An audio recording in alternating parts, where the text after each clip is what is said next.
So I also thank International Association of Urolithiasis and Moroccan Moroccan Urology Association. I am myself Dr. V. Chandra Mohan from southern India.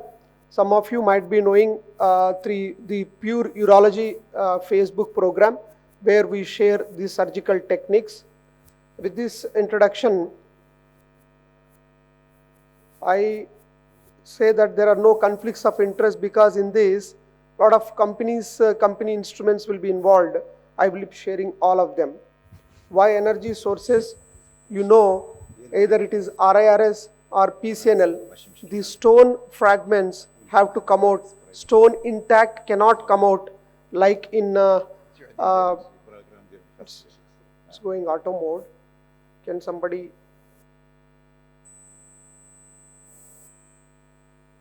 So you know that the energy sources are ballistic, ultrasonic, ballistic with ultrasonic, shock pulse, triology, lasers. A lot of changes have happened in the last 5 years. Ballistic is the most commonly used in the world still. It is pneumatic, so where the probe will be there, metal projectile will be there, it will be moving front and back, the stone will be fragmented. It is high energy laser equal to with a thick probe so that large stones can be broken into the pieces which can be removed. Once upon a time when 30 French ampla sheath is used, Staghorn was easily done with this. Even to date, Staghorn can be done better with this type of pneumatic lithotripter. Now coming to the pneumatic with suction, as you all know, is added like this from EMS, that will help. But more suction instrument have come. This is the video showing the pneumatic lithotripter which all of you might have used. The only disadvantage is it uses the force. It makes the fragments, if you push more while breaking, the posterior wall may get injured and it won't suck. So you should be careful. Sometimes you should not use continuously. Like in laser, intermittent, the frequency is reduced. Intermittent pulse can break it and then take it out so that the posterior wall will not be injured. In difficult locations like PUJ obstruction, pelvis ureteric junction can be damaged. Even in difficult infundibular regions, passing this may be little difficult. These are the difficulties. Now ultrasonic is high wear and tear, high maintenance, transducer frequent damage will be there, but it is equally powerful, especially it makes small fragments and they will be sucked. Over a period of time, this is incorporated into other modalities. Lithoclast master, as you all know, a little costly equipment, but if you see ultrasonic, pneumatic and suction, all the three are incorporated. Those who are affordable, this mission like in institutions have revolutionized the treatment of the PCNL, leading to the stone free rate higher with this type of mission. So it is basically pneumatic effect, ultrasound effect, simultaneous suction will be there, probe size will be large and high wear and tear will be there wherever ultrasonic is involved. So to differentiate between ultrasonic and pneumatic lithotripter, simultaneous fragmentation and aspiration will be there in ultrasonic, whereas large hard stones may not be easily broken. Whereas pneumatic, retropulsion and stone migration may be there. Now coming to the shock pulse is from the Olympus, where they used only one probe in which you can use both the pneumatic ultrasonic as well as suction. There will be two buttons. With those two buttons and the suction of the powder can be done. This is a very highly successful model, but again, because of the cost effectiveness not present, many of the world urologists have not taken this easily. Recently, it is used more commonly because stone free rate is much better.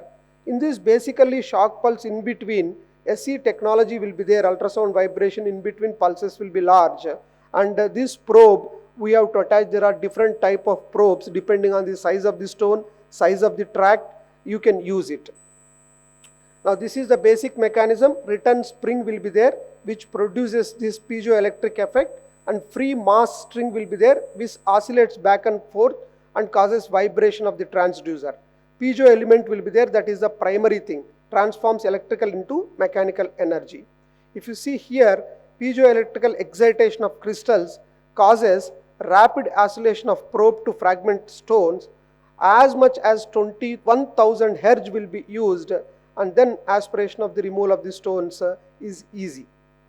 This is the way it looks like, probe shock pulse, and these are the various type of the connectors depending on the size.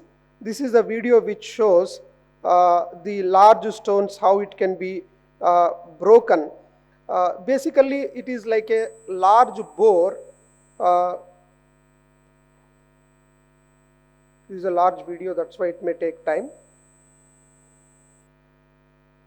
I will show here. See, this is ultrasound guided puncture as mentioned by Lamé sir, and then CM guided, and the dilatation as usual with guide wire with the principles as told by S.K. Pal sir.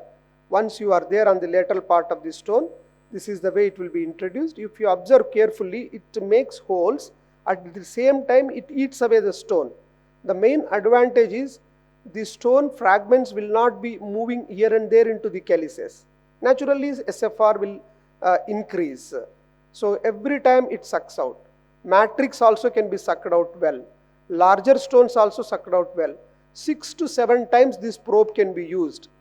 Cost of the probe as well as the maintenance of the equipment is very important. That's why pneumatic lithotripter still is the most commonly used, because these equipments are costly, but over a period of time cost may come down and they may be used. Very few fragments at the end needs removal with the forceps. The differences between the shock pulse and the master are ballistic mechanical shock pulse, single probe, single generator, and rest of the things are same.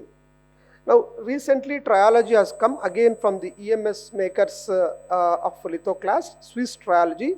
Here only one probe will be there which produces ultrasonic as well as electromagnetic with wide lumen. The only problem with this is it's heavy. I have used this in live conference, but many of the things can be adjustable, like power can be adjusted, frequency can be adjusted like in lasers. This is the gun type of thing. It looks heavy. You need, if you are using for 1 hour, definitely your wrist will ache. That is the only disadvantage. These are the attachments. In fact, you need spanner to tighten these type of instrument. You can see here same mechanism which the lithoclast has done. Same thing will be done here. Some of the videos I have taken this video because I don't have trilogy. I have taken from Muljubai Institute. I thank Dr. Abhijit Patel for giving this video. So once the stone is seen, see, you can appreciate it produces lot of sound as if some heat and friction will be generated when compared to, but the drilling capacity is good. Only thing is that if you don't use properly, nephroscope also can be injured. It produces lot of oscillation. So in small nephroscopes, how far this will be helpful, even if you bend a little bit by the side of the channel, this will break. So once you break it, it's a costly handle. So once you break the handle, it is no use. You have to throw it out. Unlike pneumatic lithotripters, where the rod is very cheap, we can replace it and then use it. But these guns are very difficult to replace. Now coming to the laser, as you all know, holmium laser, thulium fiber laser are there. Holmium laser, basically only 20 Hz will be there in one unit. Such units will be more added. That's why the weight of the mission is more. Ultimately, you can go up to 100 watts. In that 100 watts, the frequency can go up to 60 to 80, whereas energy can go up to 1 to 2.5, 3.5. Basically, if you use more energy, retropulsion will be there. Frequency is less useful, more in popcorn. So when you compare to the thulium fiber laser and holmium, most of the stone surgery requires 20 watts. But what about PCNL? In PCNL, whatever you say, the laser tip is like a pen. Big stones, if you want to break, even with 600 micron fiber, it is difficult. All the probes like trilogy, Swiss lithoclast, pneumatic, they are more powerful. Even if you use very high energy with laser, the time taken will be less, number of fragments formed will be more. So lasers are more used for RIRS as of now. But because the stone size is decreasing, because mini perk has come in a big way competing with RIRS, laser has come into picture. Once you make small fragments, because of the negative pressure created through the ampoule sheath, these fragments come out more so in supine PCNL. Even in prone PCNL, they will come out if you flush from below with ureteric catheter.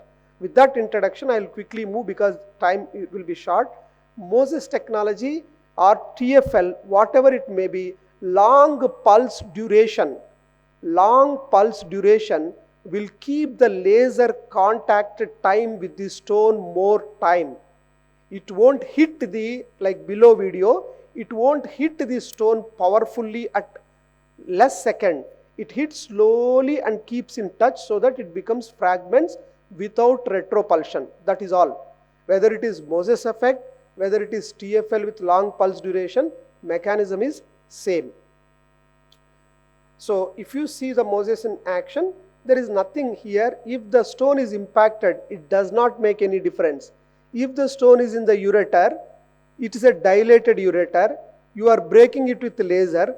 Pneumatic, if you use, it will go up. In such conditions, long pulse duration with Moses or with TFL will help a lot. Stone does not move, but fine fragmentation will form. Now laser with suction devices again are available. Next topic is presenting by somebody. And coming to the latest change with TFL, if you see here two children with the smallest scope huge made, we are doing this video where 3 years and 7 years babies are there, where pediatric RIRS is my area of interest. 150 micron fiber. One side we are talking about the pneumatic lithotripter, other side we are talking about the RIRS with thulium fiber laser with 150 micron fiber, where you don't use the small pennies, we don't use the access sheath, we pass direct, or if you use the access sheath, also no problem, but smaller size. This is the smallest scope, 7.3 French. When you are using laser fiber also should be small. When you go inside, see these are the two access sheath, 9.5. See this is the laser quality as well as the picture quality of the Hughes made. Lot of, not only the Hughes made, lot of companies are producing 7.5 French flexible scopes, where because I am talking energy sources, I am mentioning that smaller scopes, smaller laser fibers will be the future with energy limitations. You can't go above 40-50 watts because the vision will be lost. So not only the energy, miniaturization is more important to remove the small stones in small babies. That is about TFL. So these are the different type of lasers. I already said that long pulse duration is the crux for absence of retropulsion. Even I say, when you use a pneumatic lithotripter, if you keep in contact with the stone, stone breaks without moving. If you hit back and forth, stone moves. Pneumatic lithotripter also it applies long contact time, makes it break there only.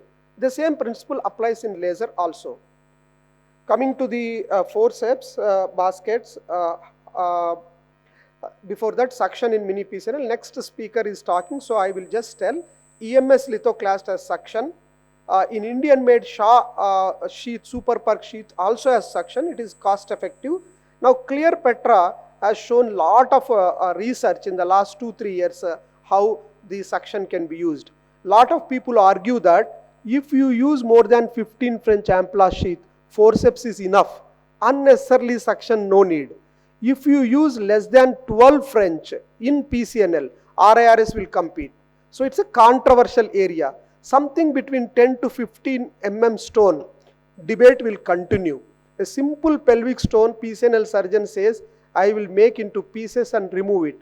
But that making is with laser.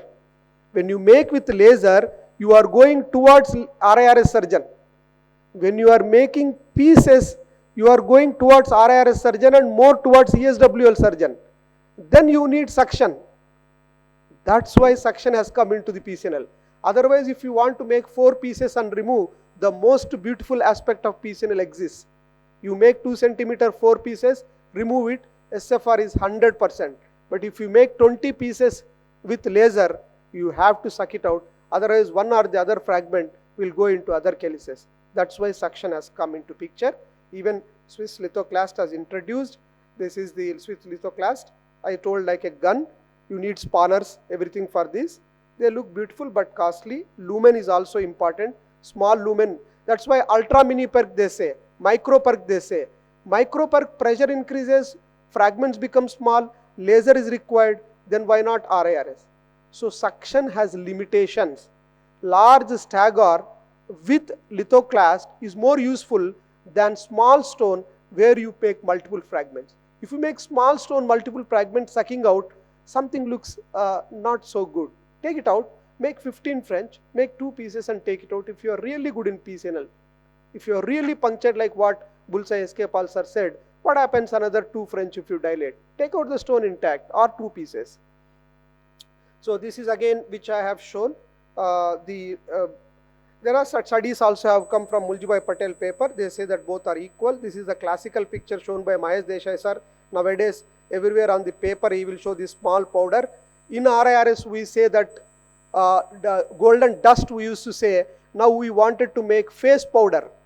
Face powder will be the future of a stone. So that next day if you do CT, stone should not be there. Lot of people argue that in RIRS, next day if you see hundreds of stones will be there. But in PCNL, if you make mini perk and make with laser, there also at least 5 pieces will be there, if not 100. So this is where suction, mechanism of breaking, larger size, smaller size, all matter. See, this is a beautiful surgery. This is not RIRS. If you show this only video, nobody can recognize whether it is RIRS or PCNL. But it is PCNL. It is PCNL surgery. You can recognize because there is no arrow mark on the top. Nephroscopes will not have arrow marks on the top, whereas flexible scopes. If you see here, this is what happening. Extraordinary PCNL surgeon says that, what is this? You have to take another half an hour for 45 minutes to make it powder, but entire world is moving towards this type of technology because stone size is decreasing. Entire world stone size is decreasing, smaller access sheets are used. That's where the lasers come into picture. These are the various papers accepting that the lasers are commonly used in nephroscope. Instrument, there is nothing great. Everybody knows whichever instrument you use, crocodile teeth, alligator tooth, rat tooth, peanut, everything. Tri-prong is the only thing which is unsafe because if you don't see all the 3, then it may damage the mucosa. This is the peanut forceps where matrix all can be taken out easily. These are the forceps which grip will be there in a small infundibulum where you want to rotate and take it out. Multiple serrations will be there like in laparoscopic forceps. This is what I am telling. I use it. It's very effective. But if you hold a large stone, even you cannot remove it. For example, in the pelvis, large stone is held tightly. In ampla sheath, if it is not coming out, you can't go front, you can't go back. Sometimes you get frustrated and relieve it, somehow it gets relieved. Otherwise, severe complication can occur. Either parenchyma gets damaged or pelvis gets damaged. So be careful. These are U handles, something I have never used, I don't like, but they are weak in holding. Sometimes weak in his holding also important. In ureters, if you are strong in holding, you can avulse the ureter. It should be weak. If you cannot pull, let it go back to into ureter. Nitinol baskets are there when you need an angulation. Sometimes you see the stone in the upper calyx, small amount of stone will be seen, whereas triprong and biprong will not do it. You pass this, open widely, 2 centimeter basket like in RIRS, it will hold it and get it. But the only problem is infundibulum should be wide. Unless if you don't have infundibulum wide, you have to do supracostal PCNL. That's much more stressful at that moment for that small stone. So be careful in using this. Angular baskets are also same. This is my team, this is my hospitals, and this is my address. I thank once again for giving this opportunity to talk. Thank you very much.